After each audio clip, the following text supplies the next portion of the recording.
So మీ దగ్గర డబ్బు ఉంటే మీరు కూడా ఒక మంచి పార్టీగా ఉండేవారు.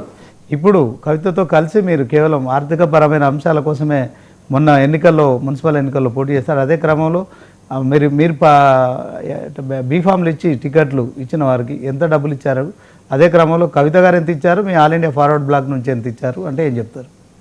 ఒకటి శ్రీనివాస్ గారు, మీరు అడిగిన దాంట్లో All India Forward Bloc party అనేది ఇలా పుట్టిన పార్టీ కాదు. 1939లో నేతాజీ సుభాష్ చంద్రబోస్ గారు పెట్టిన పార్టీ.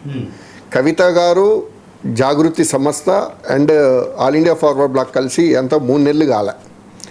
ఇక్కడ డబ్బుల ప్రస్తావన అనేది ఎక్కడా లేదు. మేము ఒక ట్రయల్ రన్ వేసాం. కవిత గారు ఎక్కడ ప్రచారం చేయలేదు, ఎవరికి ఏ క్యాండిడేట్ కూడా ఒక రూపాయి పెట్టలేదు కూడా. మా పార్టీ నుంచి అసలు పెట్టం. అది మాకు విరుద్ధమైన పని. మా పార్టీలో సిద్ధాంతం ఏంటంటే మీరే 10 రూపాయలు ఇవ్వండి, ఓటేయండి, మీకు మేము సేవ చేస్తాం. అది రెవల్యూషన్ తీసుకురావాలనేదే పాలసీ. ఎందుకంటే ఆ రోజున సుభాష్ చంద్రబోస్ గారు ఏం చెప్పారు, రక్తం ఇవ్వండి, నేను బ్రిటిష్ వాళ్ళని తరిమి కొడతా అన్నాడు. అదేవిధంగా ఆ రోజున సైన్యాన్ని తయారు చేసుకున్నాడు. సైన్యంతో బ్రిటిష్ వాళ్ళని భయపెట్టి పారదోలిండు.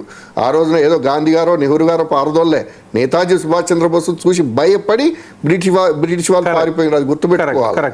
ఎందుకంటే ఇవాళ ఈ మధ్యలో కూడా బ్రిటన్ ప్రధానమంత్రి మీటింగ్లో చెప్తున్నాడు, ఆ రోజున మేము కాంగ్రెస్లో ఇంకొకరిని చూసి పారిపోలేదు, గాంధీ గారు శాంతిమూర్తి అంటే మేము పారిపోలే, మమ్మల్ని ఎక్కడ చంపేస్తాడో నేతాజీ సుభాష్ చంద్రబోస్ అనే భయానికి మేము ఇండియాను వదిలిపెట్టిపోయినాం, అదర్వైజ్ మేము ఇంకొక 50 సంవత్సరాలు ఉండేవాళ్ళము అని ఒక బ్రిటన్ ప్రధాని స్టేట్మెంట్ ఇచ్చిన పరిస్థితులు మనం గమనించాం.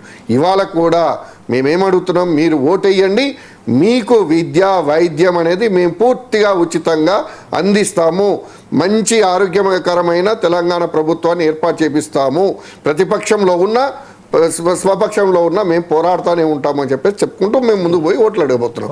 అంతే తప్ప ఎక్కడ డబ్బుల ఇష్యూ అనేది మా దాంట్లో లేదు. డిబేట్లో పాల్గొన్న